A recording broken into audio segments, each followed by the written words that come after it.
오늘 말씀은 요한계시록 11장입니다. 오늘 제목은 중동전쟁의 중요한 이정표라는 제목으로 오늘 말씀을 전하고자 합니다. 여러분들, 이스라엘이 왜 그 땅이 중요할까요? 예수님이 오실 곳인게. 지금 역사는 성경에 있는 대로 이루어져 가고 있습니다. 그래서 이스라엘의 지금 화면에 보이는 황금동성이 없어지고 거기에 이제 예수님께서 시온산에 재림하시기 때문에 굉장히 중요합니다. 그래서 이스라엘의 전쟁은, 중동 지역의 전쟁은 너무나 중요합니다. 우리가 성경은 그냥 종교 행위로서 보는 게 아니라 성경에 있는 사실대로 역사는 흘러왔고 앞으로도 흘러간다는 것입니다. 하나님은 우리에게 약속하신 것을 하나도 이행하지 않은 것이 없다는 것입니다. 그래서 우리 기독교는 종교라기보다는 정말로 이 역사를 이끄는 하나님의 진리의 책이라는 것입니다. 그래서 성경을 알게 되면은 우리는 이 시대에 일어나는 일들을 다 알 수 있는 중요한 사실이라는 것입니다. 자, 그러면은 왜 중동 전쟁이 지금 헤즈볼라하고 이스라엘하고 지금 전쟁이 가속화되려고 하고 있죠? 그러면 중동은 중동권으로 유브라데스 강을 포함하여 터지기 때문에 중동 지역으로 이란 쪽으로 해서 확산이 된다는 것을 우리가 알 수 있습니다. 자, 그러면은 왜 이스라엘이 중동 전쟁이 일어나야 될까요? 그거는 이 지금에 있는 황금동 사원이 없어지고 거기에 제3성전이 건립될 것입니다. 그러면서 이곳에 적그리스도가 전 세계 10나라를 다 통치하기 위한 본부가 되겠지요. 그래서 이스라엘은 그 중동 전쟁이 굉장히 중요한 이정표에 있다는 것입니다. 그래서 오늘 설교에 대해서는 지금 우리에게 곧 황충 재앙이 다가올 것입니다. 이 황충 재앙으로 인하여 많은 믿는 사람들이 쭉정으로 변하는 시대가 올 것입니다. 왜냐하면 너무나 이 황충 재앙은 심각한 재난입니다. 우리가 지금 다시 올 전염병도 있을 수 있고 또 새로 이제 왕이 등장하면서 이 역사에 얼마나 많은 핍박이 가속화될지는 우리가 알지 못하지만은 이 황충 재앙으로 인하여 경제와 모든 걸 흔들게 되면은 지금까지 말씀을 제대로 모르고 믿던 사람들은 믿음에서 거의 다 떠나여 쭉정이가 되는 사실이 올 것입니다. 그러면서 중동 전쟁이 터질 것인데 이 중동 전쟁에 대비하지 못하고 이 땅을 바라보고 이 땅에 투자했던 사람들은 굉장히 혼란을 겪을 것입니다. 왜 중동 전쟁을 우리 앞에 이정표를 줬을까요? 왜? 예수님께서 그 다음에 공중 강림하시기 때문입니다. 예수님께서 먼저 공중 강림하시고 나서 그 다음에 이 땅이 짐승의 정부의 통치가 들어가기 때문에 이 중동 전쟁이라는 이정표는 하나님께서 빛의 자녀들에게 굉장한 이정표를 줌으로 깨어나라고 하는 것입니다. 그래서 오늘 본문은 요한계시록 11장은 중동 전쟁이 일어나면서 그 전의 사건과 그 후의 사건을 우리에게 말씀하고 있는데 이 11장은 너무나 중요한, 우리 11 하면은 젓가락장이죠. 그래서 젓가락장 11장, 오늘 이 본문을 너무나 중요하게 여러분들을 알아야 됩니다. 그럼 1절부터 한번 보겠습니다. 1절에 또 내게 지팡이 같은 갈대를 주며 말하기를 일어나서 하나님의 성전과 제단과 그 안에서 경배하는 자들을 측량하되. 자, 여기에 보면은 이 성전이 있고 제단이 있고 그 안에서 경배한다. 이 말은 뭐냐면은 옛날에 모세에게 이 성막을 줬을 때에 지성소의 영역이 있었고 성소의 영역이 있었고 또 그들의 영은 세 층으로 갈라놨다는 것입니다. 그래서 이것을 하나님께서는 측량하라는 것입니다. 이것은 뭐냐면은 우리가 지금은 우리 몸이 성전입니다. 그래서 우리 몸 속에도 영적인 사람이 있고 혼적인 사람이 있고 육적인 사람이 있습니다. 지금 우리에게 신앙을 하나님께서는 우리에게 우리 안에 말씀의 상태를 보면서 우리를 지금 구별해 내겠다는 것입니다. 이 구별은 왜 해야 되냐면은 공중강림에 데리고 갈 아들의 신분이 있고 아들은 작습니다. 그래서 제가 유튜브를 통하여 늘미동 교회 해서 유튜브를 보내지만 내 말씀을 이해하고 듣는 사람은 작다는 것입니다. 왜? 진리가 선포될 때에 진리를 알아듣는 사람은 작다는 것입니다. 혼적인 사람은 이 세상에 혼적으로 지식과 또 철학이나 모든 것으로 이 세상의 학문으로서 듣는 사람이 이해하는 사람이 혼적인 신앙이라는 것입니다. 그들은 환란을 통과하여 지상재림에 들어갈 신분이라는 것입니다. 그래서 왕은 원래 정치계에 있어서 왕은 한 명이잖아요. 그 다음에 신하들은 그 다음에 조금 작죠. 백성은 많습니다. 백성은 천년왕국에 살게 돼 이 땅의 천년왕국에 살게 된 백성, 믿음이 없는 사람들, 행위로 심판할 사람들은 많다는 것입니다. 주님은 지금 이 시기에 이거를 구별하기 위해서 이렇게 우리에게 지금 말세라는 단어를 쓰고 있는 것입니다. 자, 그러면은 이 세 분류를 지금 우리에게 구별을 하고 있는데요. 그 다음에 2절에는 이렇게 나옵니다.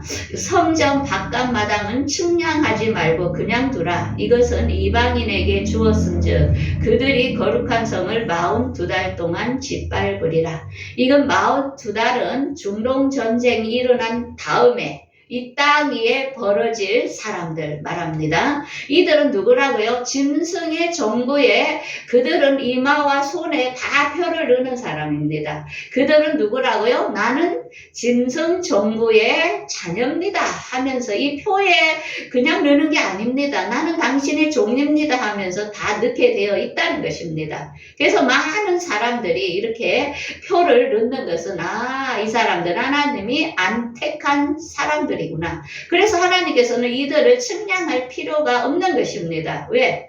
그들은 어차피 짐승에게 딸려가서 불사르기 위하여 작정된 사람들이기 때문입니다.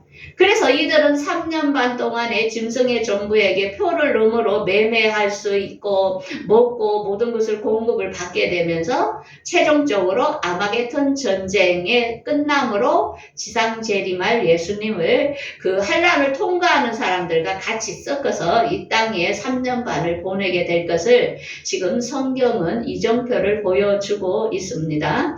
자, 그러면 3절을 보겠습니다. 내가 나의 두 증인에게 건세를 주리니 그들이 굵은 베옷을 입고 1260일을 예언하리라. 그들은 이 땅의 주 앞에 서 있는 감람나무와 두 촛대니. 이것은 무슨 뜻이냐면 감람나무의 두 촛대라는 것은 왕과 제사장의 신분을 말합니다. 영적인 말씀과 혼적인 말씀이 지금 같이 동시에 나가고 있다는 것입니다. 그래서 이 영적인 설교를 하는 목사님이 있고 혼적인 설교를 하는 목사님이 구별되어 있다는 것입니다. 그래서 영적인 설교를 하는 사람은 누구냐면은 5절을 보겠습니다. 만일 누구든지 그들을 해하고자 하면 그들의 입에서 불이 나와서 그들의 원수를 삼켜버릴 것이요 누구든지 그들을 해하고자 하면 반드시 그와 같이 죽임을 당하리라. 이거는 영적인 목사님은 성령의 감동을 입어 하나님의 진리의 말씀을 풀어주는 사람입니다. 그래서 그들에게는 불은 뭡니까? 말씀을 말합니다. 하나님의 말씀이 나갈 때에 많은 영적인 신분을 가진 사람들은 깨닫게 되며 같이 감동을 받고 하나님의 말씀을 이해하게 된다는 것입니다. 자, 그러면 혼적인 사람들은 누굴까요? 그들은 권능을 가지고 하늘을 닫아 예언하는 날, 비가 오지 못하게 하고 권능을 가지고 물을 피로 변하여 아무 때든지 원하는 대로 여러 재앙을 치리라. 혼적인 영역의 사람들은 우리가 유튜브에 보면은 막 무슨 막 이적을 행하고 병 낫게 하고 고치게 하고 막 그런 것에 사람들이 몰리는 사람들이 있습니다. 이 혼적의 영역의 사람들은 뭔가 표정을 봐야 예수를 믿고 말씀보다는 기적과 이런 것을 믿는 사람들이 있습니다. 그들은 혼적의 영역의 사람. 지금은 동시에 이런 말씀이 두 개가 지금 동시에 퍼지고 있는데 그거는 아들과 종의 신분을 거두는 시기라는 것입니다. 그래서 지금으로부터 중동전쟁이 일어나기 전 황충재앙이 오기 전까지 지금 하나님의 말씀이 선포되는 시간인데요. 이제 이 시간이 끝나면은 무주갱이로부터 짐승이 그들과 더불어 전쟁을 일으켜 그들을 이기고 또 죽일 터인즉 이제 이 시간 복음의 시간이 끝나면은 전쟁 중동 전쟁을 일으키겠다는 것입니다. 하나님께서 지금 시간대가 있습니다. 이 시간이 많지 않다는 것입니다. 우리는 무한전 세상이 지연될 것으로 생각하는데 그렇지 않다는 것입니다. 지금 곧 터질라 하는데 몇 년 내로입니다.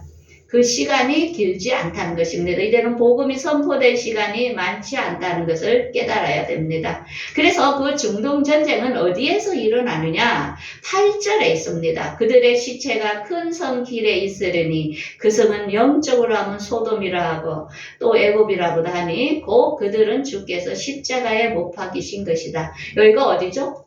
이스라엘의 골고다 언덕, 예수님께서 거기서 십자가에 지금 황금동 성전이 있는 그곳입니다. 그래서 이스라엘 지역이죠. 왜? 이스라엘은 지속적으로 타락을 한다는 것입니다. 소돔이라는 것은 엄청나게 동성애로서 타락을 했던 사실이잖아요. 근데 앞으로 이스라엘은 이렇게 동성애로 해서 많이 죄가 가득가득 차는 도시가 된다는 것입니다. 그래서 이 중동 지역의 전쟁에 대하여 요한계시록에 더 자세하게 우리에게 보여주고 있는데 여섯째 천사가 나팔을 불 때에 그 유브라데스 강 쪽에 그곳에 천사를 놓아주니까 거기서 전쟁이 발발하는데 3분의 1이 죽는다고 나오고 있습니다.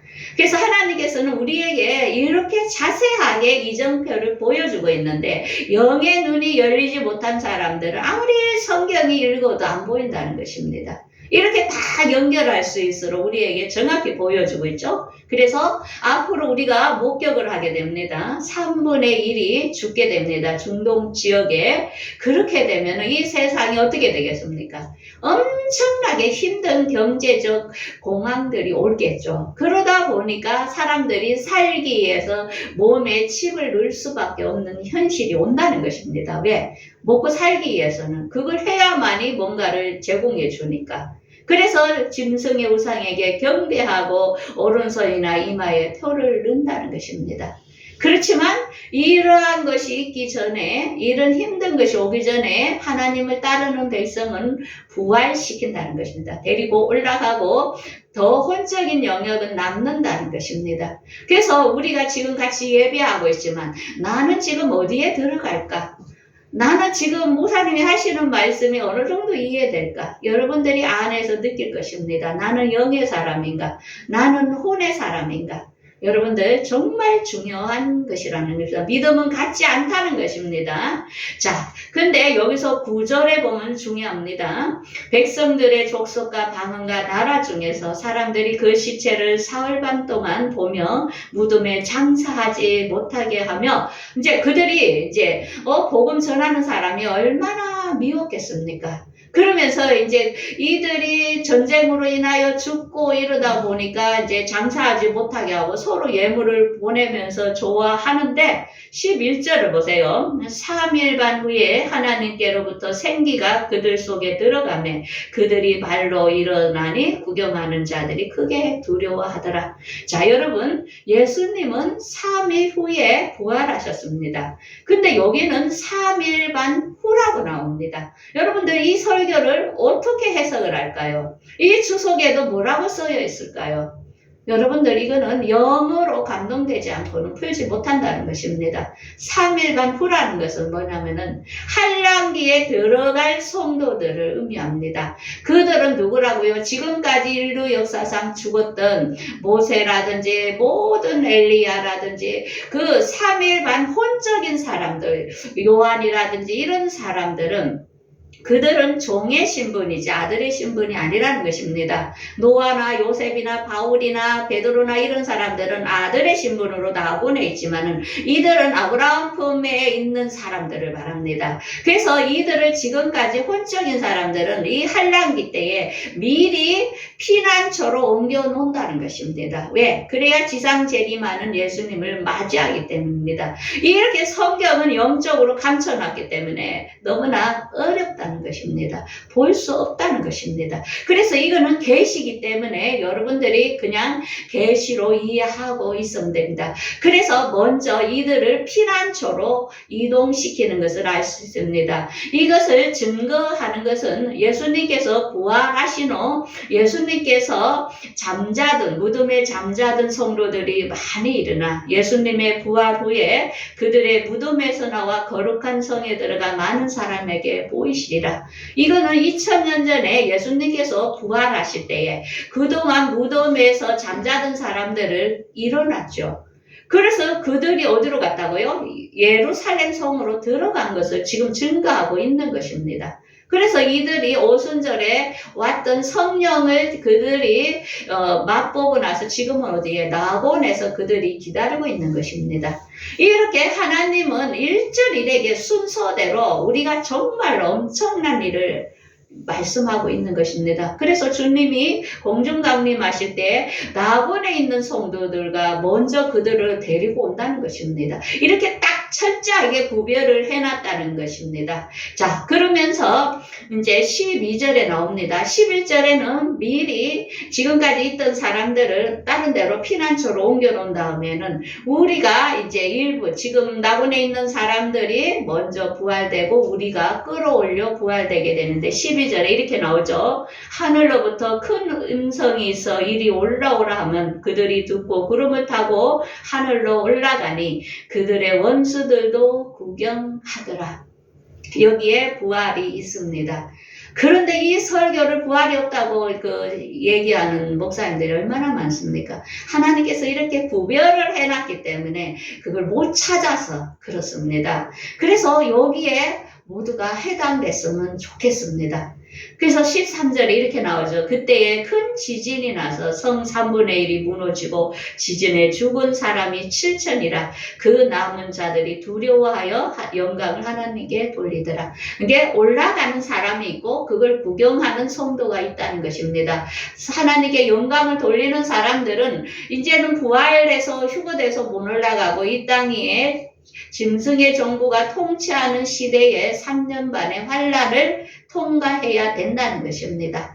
자, 그래서 이것을 보충 설명하기 위하여 계시록 12장에 이렇게 나오죠. 여자가 아들을 낳으니 이는 장차 철장으로 만국을 다스릴 남자라. 그 아이를 하나님 아까 보좌 앞으로 올려가더라. 자, 여기서 남자는 아들의 신분이라 했죠. 이 세상에 있는 남자, 여자가 아니라는 것입니다. 성경은 항상 영적으로 감춰놨기 때문에 성경은 이렇게 남자, 여자 이렇게 해석을 이렇게 해야만이 성경이 맥이 이어지기 때문에 하나님께서는 이렇게 문자를 쓴 것입니다. 근데 우리가 이 땅의 언어로 풀었기 때문에 세상에 여자는 목사가 되면 안 되고 뭐 여자를 무시하고 이렇게 살았던 우리의 시절이었지요. 그래서 하나님께서는 아들은 먼저 공중간림에 올라간다는 것입니다. 자, 그러면 이제 전체적인 도표를 알겠죠? 앞으로 항충재앙, 어려운 시간이 온다 했지요. 그때 믿음이 변질되어 많이 쭉정이가 될 것이라고 아무리 생명책에 기록된 사람이라도 그들이 말씀이 없으므로 그들이 쭉정이가 된다고 나와 있습니다. 그 다음에 중동전쟁이 일어나고 그 다음에 예수님께서 공중 강림하셔서 일부 아들만 데려가시고 나머지는 이 짐승의 정부 앞으로 세상이 단일화가 됩니다. 단일 화폐, 단일 경제가 이루어질 때에 3년 반입니다. 남았다 하더라도 희망을 잃지 마시고 3년 반 견디면 됩니다. 죽으면 순교도 할 수 있겠죠. 그래서 그 시간이 지나면은 예수님이 지상재림하여 이 땅이 이제는 천년 왕국이 이루어지는 이정표를 여러분들이 계속적으로 이렇게 세뇌로 되어 있어야만이 앞으로 세상의 어려움이 와도 두렵지 않을 것입니다. 이 단계는 왜? 하나님께서는 새하늘과 새 땅을 완성하는 게 그의 목적이라는 것입니다. 그런데 새하늘과 새 땅에 똑같이 공동으로 들어갈 수 없는 것입니다. 그래서 공중강림에는 아들로, 그 다음에 지상재림에 맞이하는 사람 종, 천년왕국은 앞으로 이 땅에 천년 동안 살 백성들, 그들은 믿음이 없습니다. 그들은 행위로 구원을 받는 사람이죠. 그러면 누가 제일 많겠습니까? 천년왕국에서 올 사람들이 숫자가 많다는 거죠. 원래 백성은 숫자가 많지요. 그래서 이것을 하나님께서는 마태복음에 이렇게 말씀하고 있죠. 너희는 그의 나라와 그의 의를 구하라. 그리하면 이 모든 것을 너희에게 더하시리라. 그래서 우리는 이 하나님의 전체적인 계획을 알고 있으라는 것입니다. 우리는 그의 나라와 그의 의가 뭔지 알았습니까? 우리는 달리 생각한 게 너무나 많다는 것입니다. 이 하나님을 이해하라는 것입니다. 나는 너희들을 믿음의 장성한 자와 그렇지 않은 자, 백성인 자로 구별하여 이 다음에 눈에 보이는 새하늘과 새 땅에 같이 살 백성들을 지금까지 농사하고 있다는 것을 알아라 이 말입니다. 자, 그러면은 이런 말씀을 아는 사람도 있지만 지금 시대는 어떻습니까? 지금은 미혹의 시대죠. 주께서 강림하신다는 약속이 어디 있느냐? 지금까지 만물이 있은 때부터 지금까지 그냥 있지 않느냐 하면서 오늘날 주님 모시는 것은 몰라야 된다. 그거는 이단이라 하면서 현재에 예배하는 교인들이 얼마나 무지한 사람이 많습니까? 그래서 주님께서는 이걸 다 알기 때문에 베드로에게 그랬죠. 이 땅은 말씀으로 불사르게 위하여 보호하신 바 되어 경건하지 아니한 사람은 심판과 멸망의 날까지 보존하신 것이다. 주의 날이 도적같이 오리니 그날에는 하늘이 큰 소리로 떠나가고 물질이 큰 불에 부러지고 땅과 그 중에 있는 모든 일이 드러나리라. 그래서 하나님의 말씀으로 불태운다는 것입니다. 그래서 말씀으로 불이 태워질 때에 뭐라 했습니까? 우리가 지푸라기로 남든지 금으로 남든지 그러면 안 된다 했죠. 우리가 진리의 말씀 그리스도의 반석으로 우리가 남을 때 그들은 구원을 받는다고 했습니다. 그래서 우리가 사는 동안 우리 안에 무엇을 채우고 있느냐가 너무나 중요하다는 것입니다. 그러면 우리는 어떻게 살아야 되느냐? 베드로후서 3장 14절에 그러므로 사랑하는 자들아 너희가 이것을 바라보느니 주 앞에서 점도 없고 흠도 없이 평강 가운데서 나타나기를 힘쓰라. 점도 없고 흠도 없이 평강 가운데서 나타내기를 힘쓰라. 점도 없고 흠도 없이 내리면 어떻게 되느냐? 말씀으로 계속 지속적인 말씀을 우리가 듣고 읽고 믿으면서 우리 안에 있는 일곱 귀신을 다 내쫓아냅니다. 죄지 놓고 날마다 회개했다고 그 사람이 거룩해지는 게 아니고 하나님의 말씀을 내와 가까이 하면서 말씀을 믿고 받아들일 때 나도 모르게 점도 없고 흠도 없는 사람, 장성한 사람으로 변화된다는 것입니다. 그러면서 너가 인내의 말씀을 지켰은즉 내가 시험의 때를 면하게 하리니 장차 온 세상에 임하여 땅에 거하는 자들을 시험할 때라. 예, 우리에게 시험의 때가 오지만은 하나님 말씀 믿는 자들은 그 시험의 때를 면하게 하겠다. 그래서 데리고 올라가는 것입니다. 주님은 약속대로 지킬 줄 여러분들 믿습니까?